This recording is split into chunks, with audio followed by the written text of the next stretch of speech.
বজালী স্থাপন কৰা হ'ব চন্দ্ৰপ্ৰভা শইকীয়ানীৰ ব্ৰঞ্জৰ প্ৰতিমূৰ্তি। বজালী জিলা আয়ুক্তৰ সন্মুখত স্থাপন কৰা হ'ব মহিয়সী নাৰীগৰাকীৰ প্ৰতিমূৰ্তি।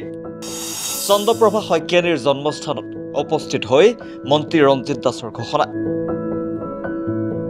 বজালীৰ দৈশিংগৰী প্ৰাথমিক বিদ্যালয়ৰ মহাৰাজত জয়ন্তী দুদিনীয়াকৈ অনুষ্ঠিত কৰা হৈছিল। দ্বিতীয় দিনাৰ মুকলি সভা লগতে স্মৃতিগ্ৰন্থ উন্মোচন কৰা হয়। মহাৰাজত জয়ন্তী শীৰ্ষক স্মৃতিগ্ৰন্থ উন্মোচন কৰে মন্ত্ৰী ৰঞ্জিত কুমাৰ দাসে। ভাষণ প্ৰসংগত মন্ত্ৰীগৰাকীয়ে কয় যে অসমীয়া জাতিটো প্ৰচাৰ বিমুখ তথা প্ৰসাৰ বিমুখ।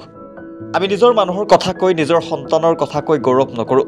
এয়া অসমীয়া জাতিৰ দুৰ্বলতা। বৰ্তমান সময়ত গ্ৰন্থ পঢ়া আৰু গ্ৰন্থ কিনা কমি গৈছে।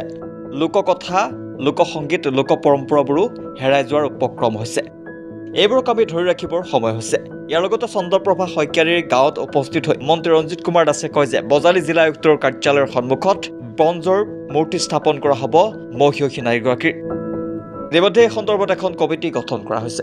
এইটো হয়, প্ৰভাৱ এটা পৰিছে। পূৰ্বৰ যি ধৰণৰ ব্যৱস্থা আছিলে গ্ৰন্থ কিনা বা গ্ৰন্থ পঢ়া, আৰু সেই পৰিৱেশটো লাহে লাহে আমাৰ নোহোৱা হৈছে। অকল সেইটো বুলিয়েই নহয়, আমাৰ যি লোককথা, লোকসংগীত, লোক পৰম্পৰা এইবোৰ লাহে লাহে হেৰাই যোৱাৰ উপক্ৰম হৈছে। গতিকে মই অভিভাৱকসকলক আহ্বান জনাইছোঁ যে এইবোৰৰ যাতে চৰ্চা আমি গাঁৱত ৰাখিব পাৰোঁ আৰু গাঁৱৰ ল'ৰাক আমি গাঁৱৰ স্কুলতে যদি পঢ়াওঁ তেতিয়া নিশ্চিতভাৱে গাঁৱৰ স্কুলসমূহ বাচি থাকিব। এতিয়া চৰকাৰে এমালগেশ্যন কৰিব বাধ্য যদি ছাত্ৰ ছাত্ৰী নাথাকে। গতিকে ছাত্ৰ ছাত্ৰীৰ সংখ্যা কমি যাতে নাযায় আগন্তুক দিনত, তাৰ কাৰণে অভিভাৱকসকলৰ দায়িত্ব থাকিব যে গাঁৱৰ স্কুলসমূহ বাচি থকাৰ কাৰণে গাঁৱৰ স্কুলৰ ল'ৰা ছোৱালীক যাতে পঢ়ায়। কাৰণ এতিয়া গুণগত মানদণ্ড বহুত ভাল হৈছে আজিকালি। বহুতে ব্যক্তিগত মাধ্যমৰ স্কুলত বহুত ভাল বুলি ভাবি পেলাই পঢ়ায়।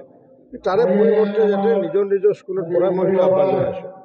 ইতিমধ্যে আমি বনাব দিছোঁ, কিন্তু এইটো আমাৰ যি ক'ত প্ৰতিষ্ঠা কৰিম, এনেতো আনি প্ৰতিষ্ঠা কৰিলে লাভ নহ'ব, যাতে সকলোৱে দেখা পোৱা যায়। আৰু তাৰ কাৰণে ভাবিছোঁ আগন্তুক দিনত যিটো ইণ্টিগ্ৰেটেড DC অফিচ যিটো হ'ব, ইণ্টিগ্ৰেটেড DC অফিচৰ সন্মুখত চন্দ্ৰপ্ৰভা শইকীয়ানীৰ ব্ৰঞ্জৰ পূৰ্ণপ্ৰভা প্ৰতিমূৰ্তি আমি স্থাপন কৰিম। ৰিপোৰ্ট, সজদা ৰিয়েলিটি।